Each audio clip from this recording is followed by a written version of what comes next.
أعوذ بالله من الشيطان الرجيم. بسم الله الرحمن الرحيم. بديع السماوات والأرض أنى يكون له ولد ولم تكن له صاحبة وخلق كل شيء وهو بكل شيء عليم. ذلكم الله ربكم لا إله إلا هو خالق كل شيء فاعبدوه وهو على كل شيء وكيل. وہ بغیر کسی نمونے کے آسمانوں اور زمین کا بنانے والا ہے. اس کے لیے اولاد کیسے ہو سکتی ہے حالانکہ اس کی بیوی ہی نہیں ہے، اور اس نے ہر شے کو پیدا کیا ہے اور وہ ہر شے کو جاننے والا ہے. یہ اللہ تمہارا رب ہے، اس کے سوا کوئی عبادت کے لائق نہیں. ہر شے کو پیدا فرمانے والا ہے تو تم اس کی عبادت کرو، اور وہ ہر چیز پر نگہبان ہے. بدیع السماوات والارض، وہ بغیر کسی نمونے کے آسمان اور زمین کا بنانے والا ہے. اس آیت میں اللہ تبارک و تعالی جل جلالہ کی عظمت اور شان اور اس کی پاکی کا بیان ہے. چنانچہ ارشاد فرمایا کہ اللہ تبارک و تعالی جل جلالہ کی شان یہ ہے کہ وہ بغیر کسی نمونے اور مثال کے آسمانوں اور زمین کا بنانے والا ہے. اس کی دوسری شان یہ ہے کہ وہ اولاد سے پاک ہے، کیونکہ اس کی اولاد کیسے ہو سکتی ہے حالانکہ اس کی بیوی ہی نہیں، اور عورت کے بغیر اولاد پیدا نہیں ہوتی، اور زوجہ اس کی شان کے لائق نہیں، کیونکہ کوئی شے اس کے مثل نہیں. اور اولاد نہ ہونے کی ایک دلیل یہ ہے کہ اس نے ہر شے کو پیدا کیا ہے، تو جو کچھ ہے وہ سب اس کی مخلوق ہے، اور مخلوق اولاد نہیں ہو سکتی، تو کسی مخلوق کو اولاد بتانا باطل ہے. اور پھر اگلی آیت میں فرمایا کہ اللہ تبارک و تعالی تمہارا رب ہے جس کی صفات ذکر کی گئی، اور جس کی یہ صفات ہو وہی مستحق عبادت ہے، لہذا تم صرف اس کی عبادت کرو. لا تدركه الأبصار وهو يدرك الأبصار وهو اللطيف الخبير. آنکھیں اس کا احاطہ نہیں کر سکتی، اور وہ تمام آنکھوں کا احاطہ کیے ہوئے ہیں، اور وہی ہر باریک چیز کو جاننے والا بڑا خبردار ہے. لا تدركه الابصار، آنکھیں اس کا احاطہ نہیں کر سکتی. اس آیت کا مفہوم سمجھنا نہایت ضروری ہے، کیونکہ عقائد کے متعلق بہت سے مسائل کا دار و مدار اسی پر ہے. یاد رکھیں کہ اہل سنت کا عقیدہ یہ ہے کہ مومنوں کو آخرت میں اللہ تبارک و تعالی کا دیدار ہوگا. اہل سنت کا یہ عقیدہ قرآن اور حدیث، اجماع صحابہ اور اکابر بزرگان دین کی کثیر دلائل سے ثابت ہے. ارشاد باری تبارک و تعالی ہے، وجوہ یومئذ ناظرہ الی ربها ناظرہ، اس چہرے اس دن تر و تازہ ہوں گے، اپنے رب کو دیکھتے ہوں گے. اللہ تبارک و تعالی جل جلالہ ایک اور جگہ پر ارشاد فرماتا ہے، للذین احسنوا الحسنى وزیادہ، بھلائی والوں کے لیے بھلائی ہے اور اس سے بھی زیادہ. سیاستہ کی بہت حدیثیں یہ ثابت کرتی ہے کہ اس آیت میں زیادت سے دیدار الہی مراد ہے. حضرت سیدنا موسیٰ علیہ نبینا علیہ السلام کی بارگاہ میں عرض کی، اللہ تبارک و تعالی کی بارگاہ میں عرض کی، رب ارنی انظر الیک، اے میرے رب مجھے اپنا دیدار دکھا کہ میں تجھے دیکھوں. اس پر انہیں جواب ملا، لن ترانی، تو مجھے ہرگز نہ دیکھ سکے گا. اس آیت مبارکہ میں اللہ تبارک و تعالی نے یہ نہیں فرمایا کہ میرا دیدار ناممکن ہے، کیونکہ حضرت سیدنا موسیٰ علیہ السلام عارف باللہ ہے، اگر دیدار الہی ممکن نہ ہوتا تو آپ ہرگز سوال نہ فرماتے۔ اس سے ثابت ہوا کہ دیدار الہی ممکن ہے۔ احادیث میں اس بارے میں بکثرت احادیث بھی اس بارے میں بکثرت ہیں۔ ان میں سے 3 احادیث ہم یہاں پر عرض کرتے ہیں کہ مسلم شریف کی حدیث میں ہے کہ جنتیوں کے جنت میں داخل ہونے کے بعد اللہ تبارک و تعالی جل جلالہ فرمائے گا کیا تم چاہتے ہو کہ تم پر اور زیادہ عنایت کروں؟ وہ عرض کریں گے یا رب، کیا تو نے ہمارے چہرے سفید نہیں کیے؟ کیا تو نے ہمیں جنت میں داخل نہیں فرمایا؟ کیا تو نے ہمیں دوزخ سے نجات نہیں دی؟ رسول اللہ صلی اللہ علیہ وآلہ وسلم نے فرمایا پھر پردہ اٹھا دیا جائے گا تو دیدار الہی انہیں ہر نعمت سے زیادہ پیارا ہوگا۔ حضرت جریر بن عبداللہ رضی اللہ تعالی عنہ فرماتے ہیں کہ ہم نے سرور کائنات صلی اللہ علیہ وآلہ وسلم کی بارگاہ میں حاضر تھے کہ رات کے وقت آپ کریم صلی اللہ علیہ وسلم نے چاند کی طرف دیکھ کر فرمایا ان قریب تم اپنے رب کو دیکھو گے جیسے اس چاند کو دیکھتے ہو اور اسے دیکھنے میں کوئی دقت محسوس نہ کرو گے۔ حضرت سیدنا ابو ہریرہ رضی اللہ تعالی عنہ سے روایت ہے کہ صحابہ کرام رضوان اللہ علیہم اجمعین نے عرض کی یا رسول اللہ صلی اللہ تعالی علیہ وسلم کیا ہم قیامت کے دن اپنے رب تبارک و تعالیٰ کو دیکھیں گے؟ ارشاد فرمایا دوپہر کے وقت جب بادل نہ ہو تو سورج کو دیکھنے میں تمہیں تکلیف ہوتی ہے؟ عرض کی نہیں۔ ارشاد فرمایا 14ویں رات کو جب بادل نہ ہو تو کیا تمہیں چاند دیکھنے سے کوئی تکلیف ہوتی ہے؟ صحابہ کرام رضوان اللہ علیہم اجمعین نے عرض کی نہیں۔ ارشاد فرمایا اس ذات کی قسم جس کے قبضہ قدرت میں میری جان ہے، تمہیں اپنے رب تبارک و تعالیٰ کو دیکھنے میں صرف اتنی تکلیف ہوگی جتنی تکلیف تم کو سورج یا چاند دیکھنے سے ہوتی ہے۔ ان دلائل سے ثابت ہو گیا کہ آخرت میں مومنین کے لیے دیدار الہی شرع میں ثابت ہے اور اس کا انکار کرنا گمراہ لوگ اس آیت کے ذریعے اللہ تبارک و تعالیٰ کے دیدار کا انکار کرتے ہیں۔ ہم یہاں آیت کا مفہوم بیان کرتے ہیں، اس سے سارا معاملہ واضح ہو جائے گا۔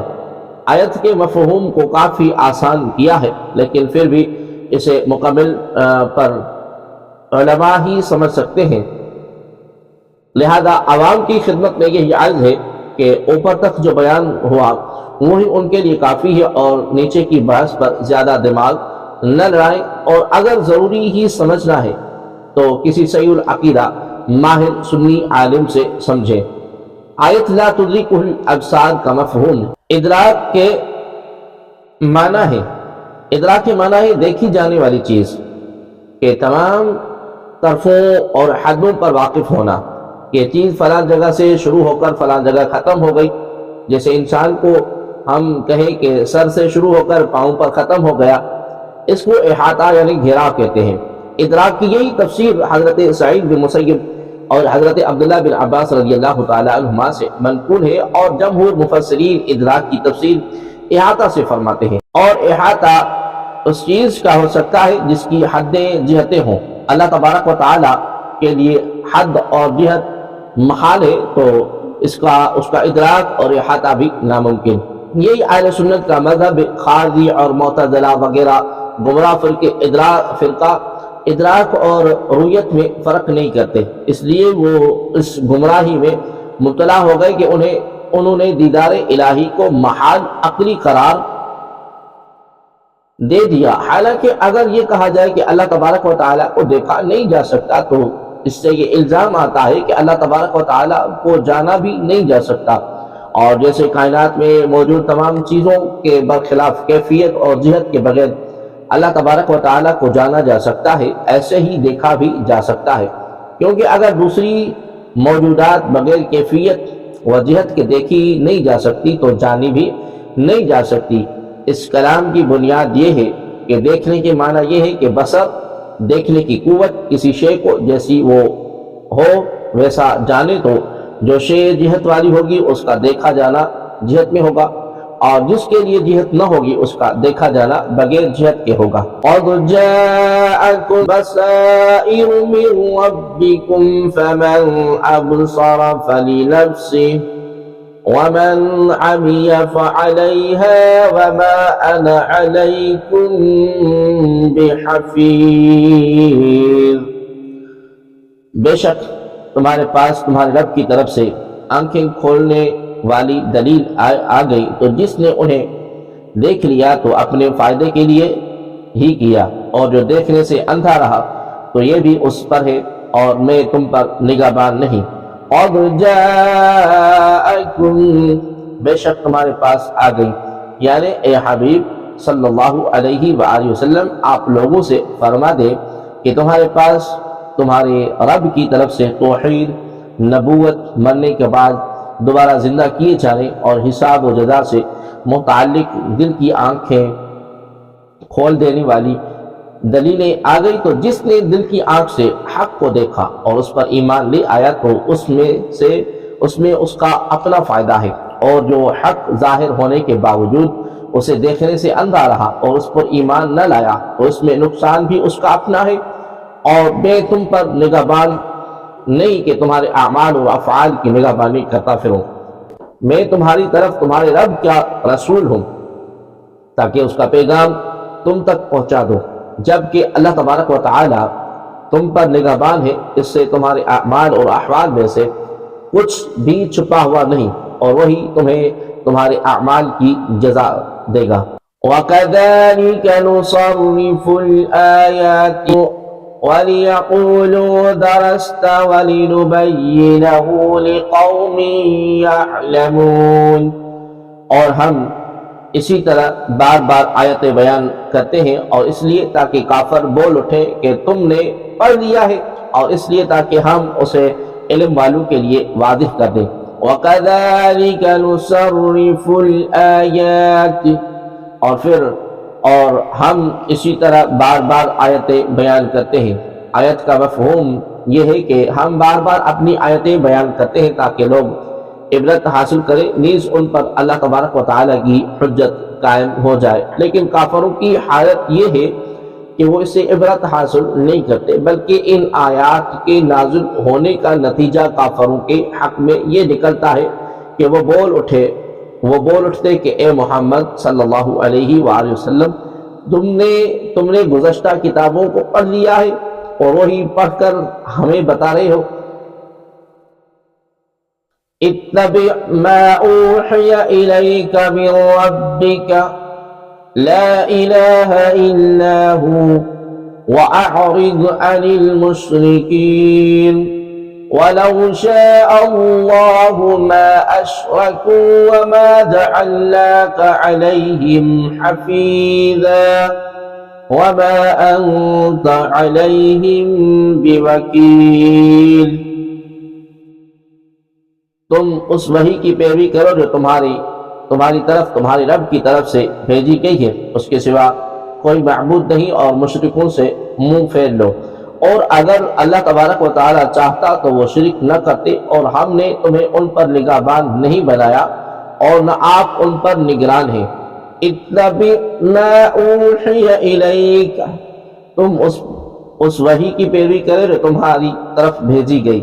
سلطان دو جہاں صلی اللہ علیہ وآلہ وسلم سے فرمایا گیا کہ تم اس وحی کی پیروی کرو جو تمہارے رب کی طرف سے بھیجی گئی ہے، اور کفار کی بیہودہ گویوں کی طرف التفات نہ کرو۔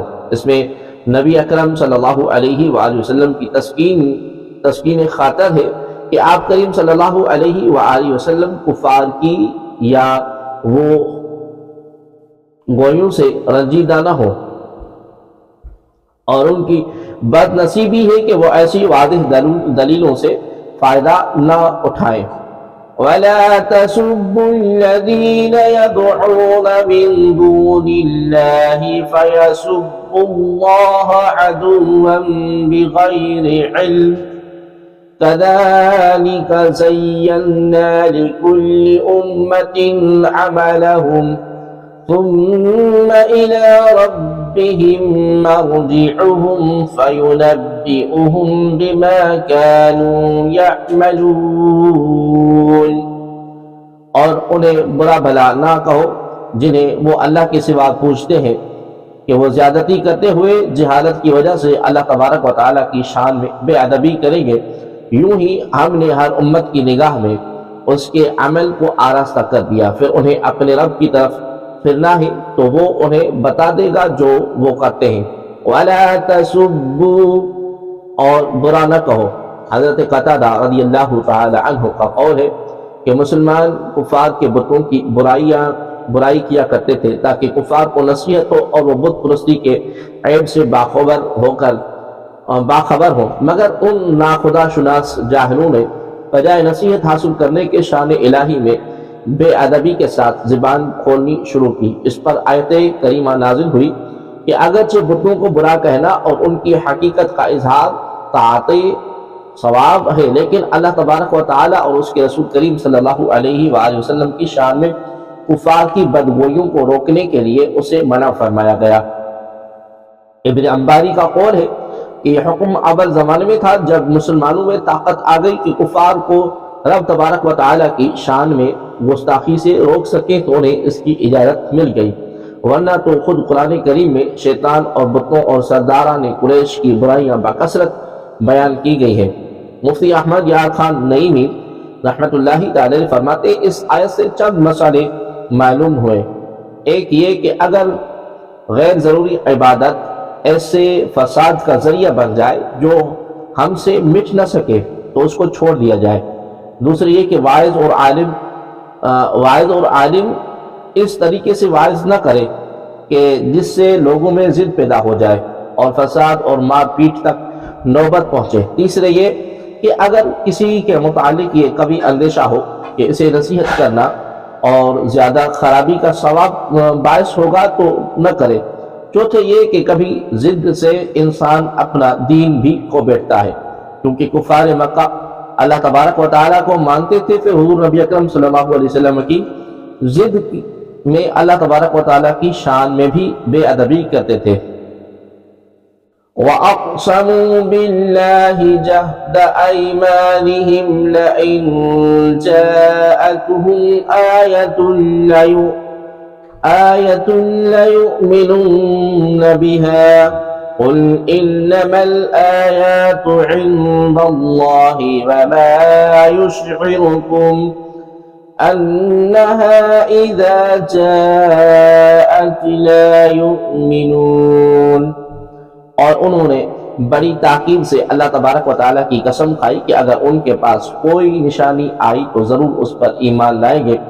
تم فرما دو کہ نشانیاں تو اللہ تبارک و تعالیٰ کے پاس ہیں، اور تمہیں کیا خبر کہ جب وہ نشانیاں آئیں گی تو بھی یہ ایمان نہیں لائیں گے۔ وَأَقْسَمُوا بِاللَّهِ جَهْدَ أَيْمَانِهِمْ، اور انہوں نے بڑی تاکید سے اللہ تبارک و تعالیٰ کی قسم کھائی۔ کفار مکہ نے تاجدار رسالت صلی اللہ علیہ وآلہ وسلم کی خدمت میں عرض کیا کہ آپ کریم صلی اللہ علیہ وآلہ وسلم حضرت موسیٰ اور حضرت عیسیٰ علیہ السلام کے معجزات بیان فرماتے ہیں، اگر ہم کو ہماری منہ مانگی نشانیاں دکھا دیں تو ہم آپ کریم صلی اللہ علیہ وسلم پر ایمان لے آئیں گے۔ نبی اکرم صلی اللہ علیہ وآلہ وسلم نے فرمایا تم کیا چاہتے ہو؟ انہوں نے کہا صفا پہاڑ سونے کا ہو جائے یا ہمارے بعض مردے جی کر آپ کریم صلی اللہ علیہ وآلہ وسلم کی گواہی دے دیں یا فرشتے ہمارے سامنے آ جائیں۔ آپ کریم صلی اللہ علیہ وسلم نے فرمایا اگر ان میں سے کچھ دکھا دوں تو ایمان لے آؤ گے؟ وہ قسمیں کھا کر بولے کہ ضرور۔ آپ کریم صلی اللہ علیہ وآلہ وسلم نے ارادہ فرمایا کہ دعا کریں۔ حضرت جبریل علیہ السلام نے آ کر عرض کیے کہ اے محبوب صلی اللہ علیہ وسلم آپ جو دعا کریں گے قبول ہوگی، لیکن اگر یہ لوگ ایمان نہ لائے تو ابھی ہلاکت دیے جائیں گے، اور اگر زندہ رہے تو شاید ان میں کوئی ایمان لے آئے۔ تب حضور عالم صلی اللہ علیہ وآلہ وسلم نے دعا کا ارادہ چھوڑ دیا۔ اس پر یہ آیت کریمہ نازل ہوئی۔ وَنُقَلِّبُ أَفْئِدَتَهُمْ وَأَبْصَارَهُمْ كَمَا لَمْ يُؤْمِنُوا بِهِ أَوَّلَ مَرَّةٍ وَنَذَرُهُمْ فِي طُغْيَانِهِمْ يَعْمَهُونَ، اور ہم ان کے دلوں اور ان کی آنکھوں کو پھیر دیں گے جیسا کہ یہ پہلی بار اس پر ایمان نہ لائے تھے، اور انہیں ان کی سرکشی میں بھٹکتے ہوئے چھوڑ دیں گے۔ وَنُقَلِّبُ، اور ہم پھیر دیں گے۔ ارشاد فرمایا کہ جس طرح پہلے ان لوگوں کے سامنے نبی اکرم صلی اللہ علیہ وآلہ وسلم کے دست اقدس پر اللہ تبارک و تعالی جل جلالہ کی نشانیاں ظاہر ہوئی تھی، جیسے چاند کا دو ٹکڑے ہو جانا اور اسی طرح کی دیگر عظیم معجزات، لیکن یہ ان پر ایمان نہیں لائے تھے، اس طرح یہ اب بھی ایمان نہیں لائیں گے، اور ان کے ایمان لانے کے سب وعدے جھوٹے ہیں۔